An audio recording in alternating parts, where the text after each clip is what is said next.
Welcome, dear listeners, to another heartful episode of Bipolar Talks, where we explore mental health with compassion, curiosity, and community. If this is your first time here, we're so glad you found us. And if you're a regular, welcome back to our safe and mindful space. Today's topic, one of the most misunderstood conditions in mental health, Obsessive Compulsive Disorder, also known as OCD. Now let me ask you a gentle question. When you hear the word OCD, what comes to mind? Is it color-coded bookshelves? Neatly arranged desks? Maybe someone joking, "I'm so OCD about my coffee order?" If that sounds familiar, you're not alone, but also those ideas miss the mark. OCD is far more than a preference for order. It's a deeply complex and often distressing experience that affects millions of people around the world, and many suffer in silence because of stigma or misunderstanding. So today we're going to gently and thoughtfully unpack 10 of the most common questions about OCD, based on a powerful conversation with OCD specialist and licensed therapist Nathan Peterson. By the end of this episode, I hope you'll walk away with clarity, empathy, and maybe even some tools to support yourself or someone you love. And before we begin, a warm reminder to please like, comment, subscribe, and share if this episode brings you value. Sharing mental health knowledge is one of the most powerful ways to break stigma. All right, let's begin this mindful exploration together. Question 1. How is the brain of someone with OCD different? Let's begin with the basics. What's happening in the brain of someone with OCD? Well, imagine your brain as a highly sophisticated filter. Every day, thousands of thoughts pass through it. Most of them are harmless, fleeting, and don't stick. But in the brain of someone with OCD, that filter doesn't work the same way. According to Nathan Peterson, people with OCD tend to have heightened activity in parts of the brain like the frontal lobe and basal ganglia, regions that play key roles in decision-making, fear response, and problem-solving. This creates a situation where the brain can't stop trying to solve a problem, even when there's no real solution. Picture this. You have a passing thought like, "Did I lock the front door?" Most people can dismiss it, knowing they probably did. But someone with OCD might be overwhelmed with anxiety. Their brain says, "What if you didn't? What if someone breaks in?" And they have to check, sometimes over and over again. It's not just overthinking. It's a loop of fear and responsibility the brain refuses to close. Have you ever had a thought you couldn't let go of, even when you knew it was irrational? That's what we're exploring more deeply next. Question 2. Is everyone a little OCD? This is one of the biggest misconceptions out there. How often do we hear someone say, "I'm so OCD about my workspace," or "I just have to color code my closet. I'm such a neat freak." Here's the thing. Liking order, neatness, or having strong preferences does not mean you have OCD. OCD is a clinical disorder that involves intrusive, distressing thoughts called obsessions and repetitive behaviors called compulsions that are performed in an attempt to reduce anxiety. These behaviors are not fun. They're not quirky. They're exhausting and sometimes even debilitating. Nathan put it beautifully. OCD isn't about liking things clean. It's about feeling like you'll fall apart if you don't do something a very specific way. For example, someone with OCD might feel a crippling need to wash their hands 50 times because they fear contamination, not because they like being clean. And if they can't complete their ritual, the anxiety can be unbearable. So no, not everyone is a little OCD. And casually saying so can unknowingly dismiss the real struggle many people live with. Ever wondered how to tell the difference between a preference and a compulsion? Let's explore that through intrusive thoughts in the next segment. Question 3. What's the difference between an intrusive thought and a thought you just don't like? Let's talk about intrusive thoughts. Those sudden, sometimes disturbing ideas that pop into your mind out of nowhere. Everyone has them. You might be holding a baby and think, "What if I dropped her?" Or driving your car and suddenly imagine swerving into oncoming traffic. These thoughts are not reflections of who you are. They're random mental glitches. But here's the key difference. Most people can dismiss intrusive thoughts. They recognize them as odd and irrelevant and they move on. For someone with OCD, though, that thought becomes loaded with meaning. They might think, "Why would I think that?" Does this mean I'm dangerous? And that spiral begins. The thought sticks and the anxiety builds. What happens next?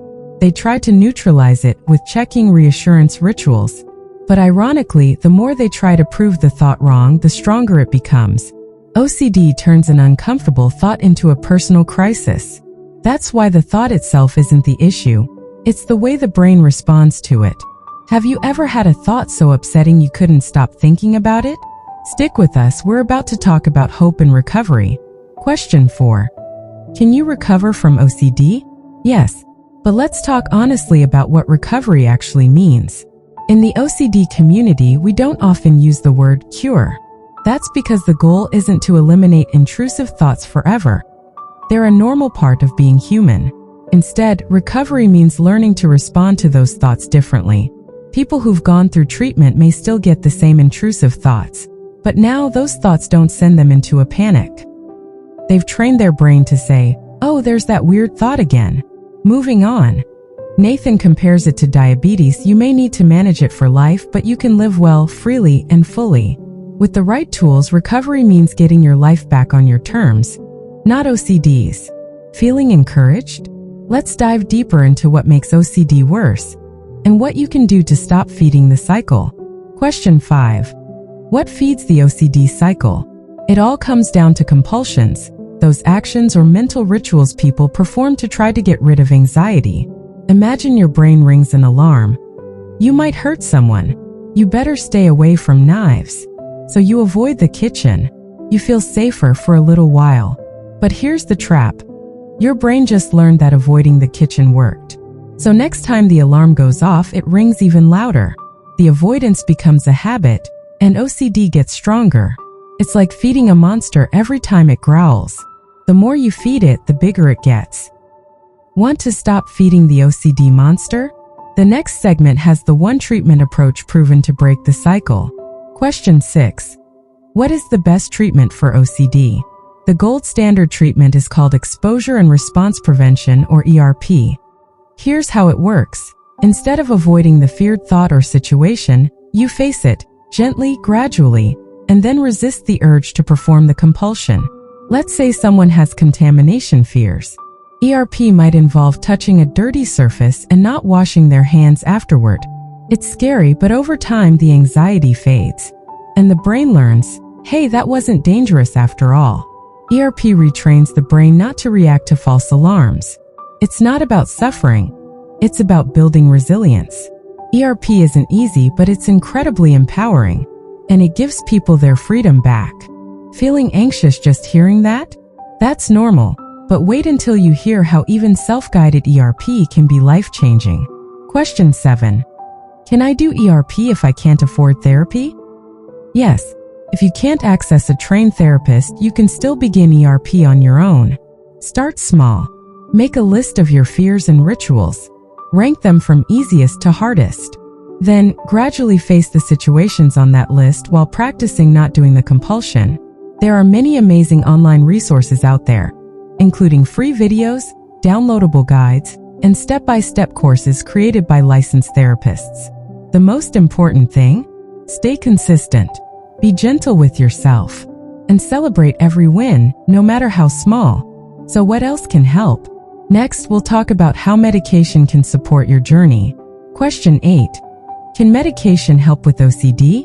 Yes, many people find that SSRIs, a type of antidepressant, can significantly reduce OCD symptoms.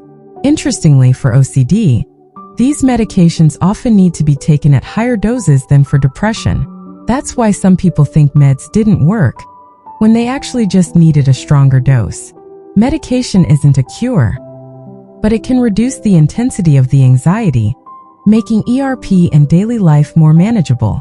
Every person is different, but for many, medication becomes a powerful part of their recovery toolbox. Ready to find support? Let's talk about choosing the right kind of therapist. Question 9. How do I find the right therapist? Not all therapists understand OCD, and sadly, many well-meaning professionals apply the wrong approach. If a therapist hasn't mentioned ERP in your first few sessions, or if they only focus on talk therapy, logic, or analyzing your past, They may not be trained in OCD treatment. Instead, look for someone listed on sites like iocdf.org, which specializes in OCD-trained providers. Remember, you deserve treatment that truly works, and a therapist who helps you face, not avoid, your fears. What about the people at home? Let's explore how families can lovingly support without accidentally making OCD worse. Question 10. How can families help a loved one with OCD? Families naturally want to help, but sometimes helping can become accommodating, and that can unintentionally strengthen OCD. For example, if a child keeps asking, "Am I a good person?"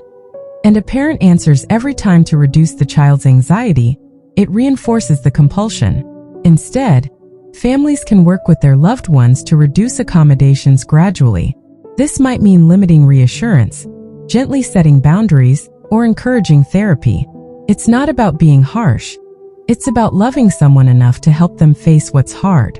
Finally, let's talk about all the different ways OCD can show up and why that matters. OCD doesn't always look the same. There's Harm OCD, fear of hurting others; religious OCD, obsessive fears of sin; relationship OCD, doubts about love; contamination OCD, sexual orientation OCD; and even meta OCD, where people obsess about whether they have OCD. But at the core, every subtype is about one thing: uncertainty. OCD attacks the things we value most and demands certainty where none exists. The good news? ERP works across all subtypes. No matter the theme, the treatment is the same. Face the fear. Don't feed it. Let your brain learn the truth. That's our deep, mindful journey through OCD today. If you've made it this far, I want to thank you, not just for listening, but for being part of a movement to bring more empathy and understanding into the world. Please take a moment to like, comment, subscribe, and share this episode if it helped you. You never know who might need to hear it. And always remember, this podcast is for educational purposes only. For personal support, please consult a qualified mental health expert. Until next time, be gentle with your thoughts, kind to your heart, and mindful of the journey you're on. You are not your fears. You are not alone. You are deeply worthy. With care, Bipolar Talks.